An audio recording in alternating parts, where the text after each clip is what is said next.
So we all know discipline is hard, especially if you are trying to be a positive parent. You're trying to stop yelling and punishing, using bribes and threats to try to get your child to cooperate.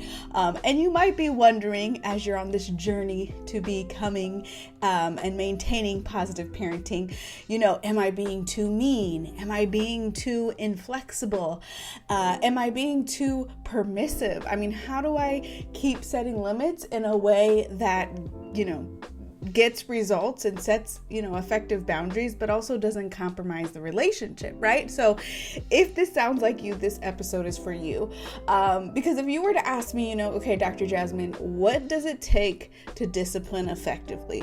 I would say some of the magical components of discipline are an understanding of your child, an understanding of what they can and they can't do from a developmental perspective. I think that is really important and something that often gets missed.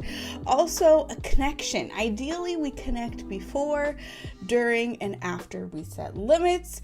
Regulation of our emotions so that we can help our child regulate their own emotions, because oftentimes these moments are difficult and they're charged, emotionally speaking. So being able to regulate our own emotions is so important when we think about discipline. Of course, we're not always going to get it right, but that is something to keep and stay mindful of.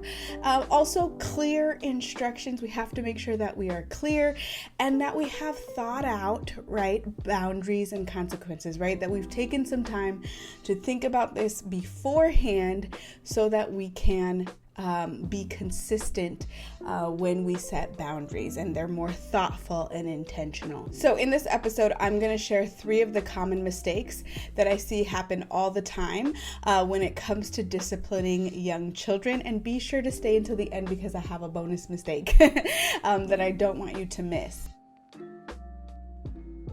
Hi, hello, and welcome back to my channel. If you are new here, I am Dr. Jasmine. I'm a clinical psychologist as well as a mom of 2 little girls with 1 on the way. And around here, we love to talk about all things positive parenting, especially discipline, tantrums, child development, and how do we keep our own sanity as parents? I mean, it all just kind of flows so well together. So that's my jam. That's what I love talking about.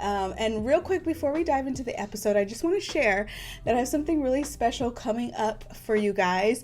And that is my 8-week live intensive group coaching program for parents of children between the ages of 2 to 7. So young children who are struggling with discipline, and particularly struggling with their child's intense behavioral difficulties like aggression and tantrums, not listening, all of that fun stuff, right? The stuff that really keeps us up late at night and really stresses us out and gets in the way of life. I love to help parents transform the way that they see their child, the way that they interact with their child, and the way that they feel as a parent. So I am launching this live group coaching program where you get to work one-on-one with me.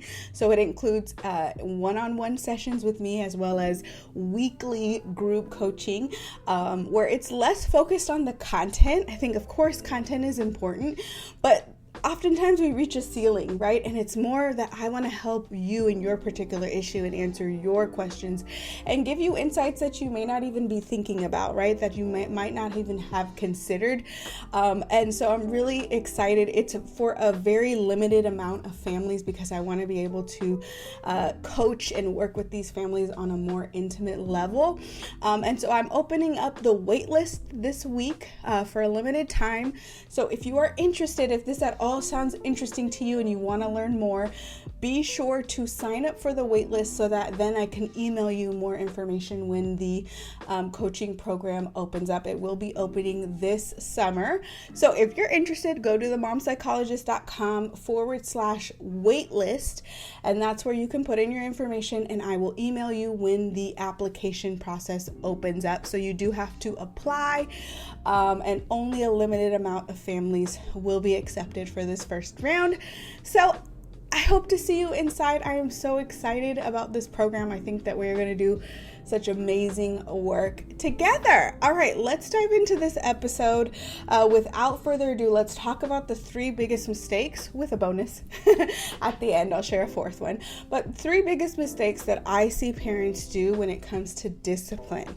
So mistake number 1 is not being consistent, okay? This looks like one day you're enforcing a rule, and then the other day you're like, whatever, go ahead and do it. Or one day you're okay with your child doing X behavior, and then the other day you're not okay with it, right? So I'm not saying that it's not okay to ever change your mind, right? Of course we change our mind. Of course things change. Of course we feel different from different, in different contexts around different people. But overall, if you're not being consistent when it comes to your expectations, your boundaries, and your limits for your child, then that is a huge mistake, right? Because then your child gets really, really confused. And I like to equate what happens to gambling, right? We all know, like, let's say we're going to a slot machine, putting our pennies in or whatever, our quarters, and sometimes it rewards us with a little bit of extra money, and sometimes it doesn't, right? And you never know when you're gonna put that magical quarter in and receive this huge payoff, right? And that is why gambling is so addictive, because we don't know when we're gonna get the reward. It's called intermittent reinforcement, right? And so obviously the slot machines, they know that it's highly addictive, and that's why they do that, right? Where it's so random, you never know when you're going to be rewarded. And that's the same thing that happens when we are inconsistent with our kids, right? They never know, at what point you're going to give in and just be like, okay, it's fine, right? Just take the candy or whatever it is, right? And so they will keep pushing our buttons. They will scream louder and louder. They're going to up the ante because they know at some point you're going to give in. They just don't know when, right? They keep putting their quarters in the slot machine, if you will. And so it's so important that we stay consistent, even if our child pushes our buttons, right? And especially if our child pushes our buttons. Now, of course, again, this does not mean that there's going to be this huge backlash if we change our mind or we, are flexible about our limits. But it's important that we come to that conclusion on our own, not because of our child, if that makes sense, right? That we internally reflect and we think about it and we're like, okay, actually, I changed my mind here, and this is why. And you can come to your child and say, you know what, I changed my mind. I'm thinking about this differently. Here's the plan, right? That's much different than, okay, Johnny, just go take the candy bar, right?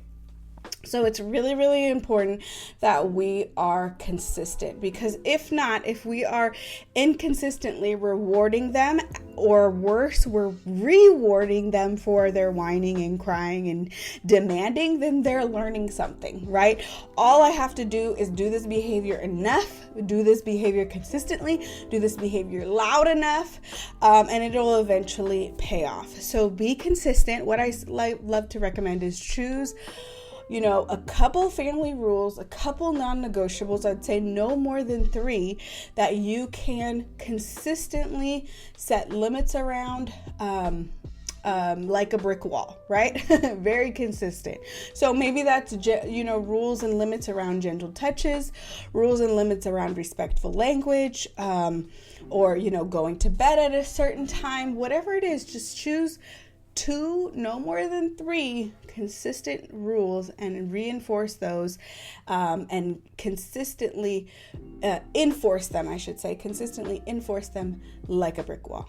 Okay, let's get into mistake number 2, which is confusing punishing with having a stern voice. Okay, And I think this is a common concern, right? I think many parents fear that they're punishing their child and being really mean when they have to change their voice. When they have to change their voice from yes, to okay, I need you to listen, right? Or whatever it is, right? To a very stern voice. Or many parents will avoid setting boundaries because they're afraid that they're going to be too mean, right? That they're going to be too punishing or too stern with their kids. Oftentimes, parents will struggle with this because they had very punishing parents. Not all the time, but this is often what I hear, right? It's like, I don't want to repeat this cycle. I don't want to parent the way that my dad or my mom did, or my grandma or my grandpa, right? I don't want to be that person. And so because they were super mean, super stern, and punishing, I want to do the exact opposite, and then they go to the other end of the spectrum. And so it's really important that we know the difference between punishing and like a punishing voice and a punishing attitude versus being stern with our kids. And oftentimes I feel like positive parenting gets a bad rep because it's confused with permissive parenting, right? If I am a positive parent, I can't use a stern voice with my children. And that's not true, because here's the bottom line about tone, right? It's really an important part of communication. Actually, 70% of communication is our nonverbal cues, which includes the ways in which we express ourselves through our facial cues, our tone, right? A lot of our message is going to be understood through those things, not exactly what we say, but how we say it, right? And so our tone must match our body language and the words that are coming out of our mouth, right? They all have to kind of go together. And it's really important part of getting our child's attention, right? If we are always using this one way to talk with our child, and the friendly and okay and then when we change our tone, it helps them pay attention, right? Oh, something's different. I need to pay attention, right? So it is perfectly fine and sometimes necessary in most cases to use a stern voice and a stern tone when setting boundaries with your little ones. This helps children know, okay, something has changed. It's time to pay attention. What is being said is important, right? Now, what is the difference between a stern tone and punishing? One, when we're punishing, we are upset, we are angry, we are flying off the handle, we're not even being mindful of what we say, and we're more so focused on getting our child to obey us, oftentimes inflict pain to get them to pay attention and obey us. That is very, very different than using a stern, or let's call it serious, tone of voice where we are mindful of what we say. We have, again, going back to the beginning of this episode, an essential part of discipline is having thoughtful boundaries and consequences. So while we are using our stern voice, we are using language that is intentional, that is thought out, and we are focused on being very clear on what we need and helping our child with that while staying connected, of course. So it's a dance, if you will, but don't confuse the two. Don't think that because you're using a stern or serious voice that you are being punishing or you are being mean, okay? Again, this is oftentimes necessary in getting our child to pay attention and understand the ways in which we are communicating. All right, mistake number 3 is not determining the consequences ahead of time. Now, we've been talking about this a little bit in this episode, but I want to go into this in more depth because this is a common mistake, right? So often we are coming up with consequences on the fly, right? We are flustered, and all we are thinking about is the here and now, and we haven't thought about what we wanted to say and how, and been intentional. So what happens is then we end up threatening, right? Then we end up using that punishment flavor, if you will, right? If you don't do this, then you're not playing with this, right? Or stop doing that, or we're leaving now, right? That's a threat, right? Or I'm leaving you here, bye.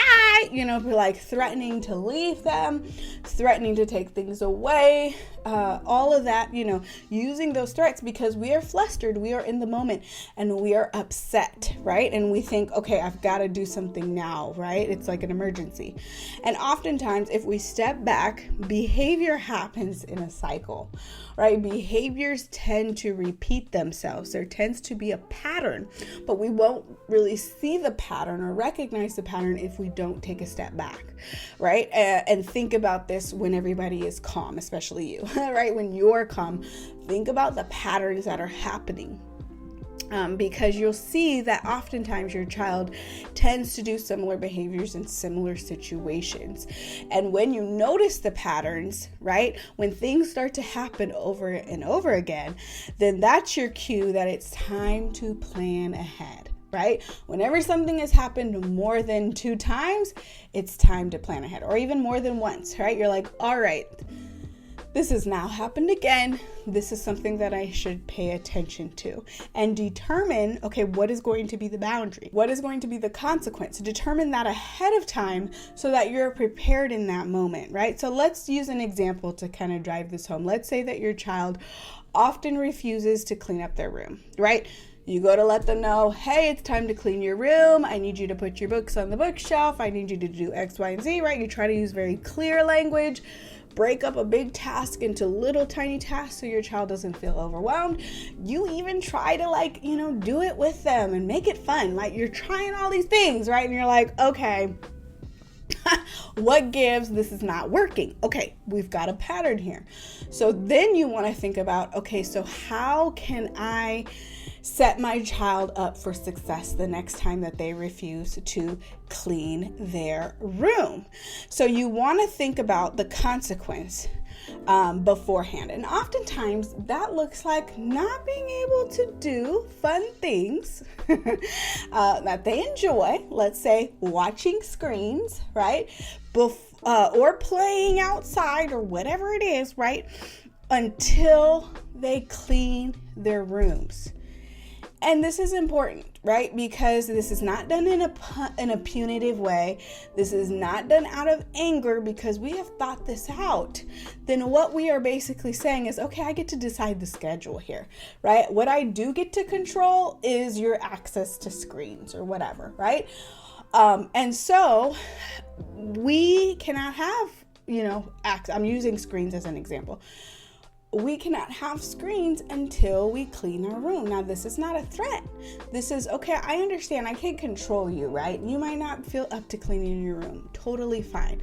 I just need you to know when you clean your room, then we can watch our screens. And that's a very different, it's subtle, but it's a very different tone. It's a very different energy. Right? Now, I will say again, caveat here, if your child is struggling with cleaning their room, think about developmentally, right? What they can and cannot do. And a lot of times, especially for the little ones, they struggle if things are not broken down for them into tiny tasks, right? It feels very overwhelming. We might just look at it and be like, just get it done, right? You've done this before, do it again. Put your toys in the toy box, put your books on the bookshelf, blah, blah, blah, right? But to them, it's very overwhelming. So just be sure and be mindful and make sure that your approach is developmentally appropriate and that you've broken down the task. I'm going with the cleaning your room example.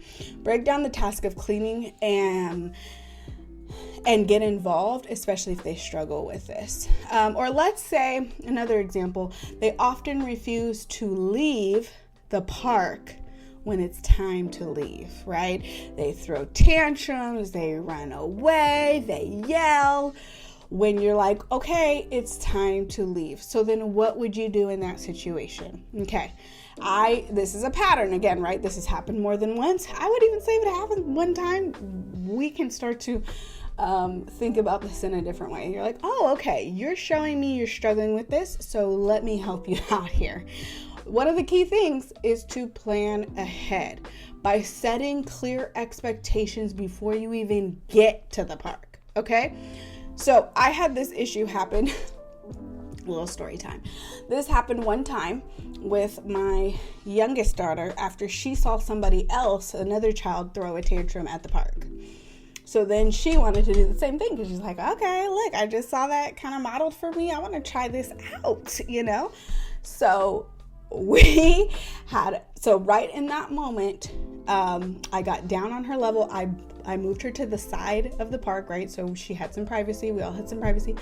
Got down on her level, and I spoke in a very stern tone and said, it's time to leave. Would you like to hold my hand, or would you like to walk on your own? And I even said, I know you saw your friend have a hard time leaving the park, and I understand it's hard to leave the park. We're having so much fun. So you offer that validation, and it's time to leave the park. Okay. With that, we were able to leave the park without incident. But of course, do you think I just left it there? No. So when we got home, everybody was calm. We talked about it again. Talked about her feelings that came up. Talked about how we can work as a team when it's time to leave the park. And then when we go to the park that next time, I'm setting clear expectations. Hey, we're going to stay here for a while. I will let you know when it's almost time to leave the park. So definitely give your child warnings, like, okay, 5 more minutes, 1 more minute, and then it's time, right? You don't want to give them too many warnings, but give them 1 or 2, just like heads up that it's almost time to transition. And so, okay, going back to before you go to the park, you let them know. And when it's time to go, it's time to go, right? And that this is what I told her. I said, I love coming to the park with you. I want to keep coming to the park and having fun. But I can't keep coming to the park if we're not having fun and if it ends in this way. It doesn't make me want to keep coming to the park with you. So how can we work as a team so that we can end on a good note, okay? And it's not a threat. It's just we're not going to be able to have this fun privilege if every time it ends in a big catastrophe, right? And the overarching message is I want to work as a team, right? I am on your side. I understand this is hard. And how can we move us along? And so you get their ideas, but basically what they're learning is, okay, this is the expectation here, right? This is the limit. And I understand where I am. I understand where my parent is, and I feel safe in this boundary, right? My parent has this boundary. They've clearly communicated it with me. So anyways, I'm kind of going on a tangent here because this is really an important part of discipline. All these different components, right? There's so much that goes into it. But number one, like a huge mistake is not determining the consequence or the limit ahead of time and not really coming up with a plan when behaviors start to repeat themselves, okay? So more and more, if we can move from reactive parenting to intentional parenting, we are going to feel more confident and our child is going to feel safer. Because we are not going to be responding in anger and threats and punishments. Now, I promised you a bonus one. Bonus mistake is going back to that angry and reactive parenting. Well, huge mistake here, and I know we are all human, right? We are all learning. We're never going to be perfect at this, but a mistake that I often see is disciplining and making choices when we are angry, right? Nothing good ever comes out of trying to discipline when angry. Have you noticed that? Right? That oftentimes we end up regretting what we said, regretting what we did, regretting the ways in which we did things because we had such charged emotions, because we were so frustrated and angry. Now, of course, caveat here, there are moments where we have to be reactive, where there is a true emergency and we have to establish safety. So I'm not talking about those moments. When there is a true threat to your child's safety or somebody else's safety, then of course we need to throw our intentional parenting out the window and do what we can to establish safety. But very few things in parenting are true, actual emergencies, right? They feel like emergencies. They feel like we need to handle them in the moment. But often we end up saying and doing things that we later regret when we try to discipline when we're angry. So from here on out, what I like to say and what I like to recommend is just having a rule with yourself that you don't make decisions when you're angry, right? That when you're angry and you notice that you're angry, your first step is going to be to calm yourself down, not to try to make decisions and think rationally, right? Because it's really hard to do that in these moments. And knowing and just having some trust that you don't need to handle everything in the moment, that it will be okay. You will still be an effective parent, if not more effective, I would say. But there's a fear that if I don't handle this right now, if I don't say something, if I don't do something, then they're not going to learn and they're going to think they can get away with this, right? There's that fear. And I think that's what drives us to react, right? And have that reactive parenting approach. And so there takes an element of trust of, I trust that we will get back on track, but first I need to take care of myself, right? First I need to calm down and I need to model that for my child so that they learn that it's okay to take care of ourselves first before we make decisions, right? Because that's kind of what we're trying to teach that to our child too, right? That they can first calm themselves down before they make decisions in their life, right? And again, discipline means to teach. It means to guide with instruction, and it's very hard to teach. It's very hard to be our child's guide when we are angry, when we are experiencing intense emotions like anxiety, fear, frustration, sadness, right? All of those emotions, right? It's hard to do that. It's hard to focus on being a teacher when we ourselves need some help, right? And need to regulate ourselves. So just have a simple rule with yourself. I don't make decisions when I'm upset. That can be the family rule. And that's such a powerful thing to model for your child. And this is something that you can talk out loud about. In the moment when you are feeling frustrated and something is happening, this is not an emergency. I'm going to take some time to calm down so I can think clearly and we will get back on track, right? I'll let you know when I'm ready. I will be back, or whatever it is if you need to go take a break. But again, such a powerful modeling opportunity. That is it for this episode. I know it was a lot. Let me know what mistake kind of stood out to you. Let me know if you have other questions about this. I'm happy to make more videos about discipline. Again, this is what we talk about on this channel, so be sure to subscribe if you're not already. And if you are interested in my live group coaching program, be sure to hop on the wait list so you're the first to know when the program is open, when applications have started, because I will only be accepting a small amount of families so that I can serve in powerful ways. And again, this program is for you if you're struggling with discipline, if you're struggling with your child's behaviors and you want to feel like a more calm, but also connected and confident parent who disciplines consistently, right, and not reactively. So if that sounds like you, be sure to hop on the wait list for my live group coaching program that will be starting very, very soon. You can go to themomspsychologist.com/waitlist for more information and to hop on that wait list. All right, I will see you guys in the next episode. Bye.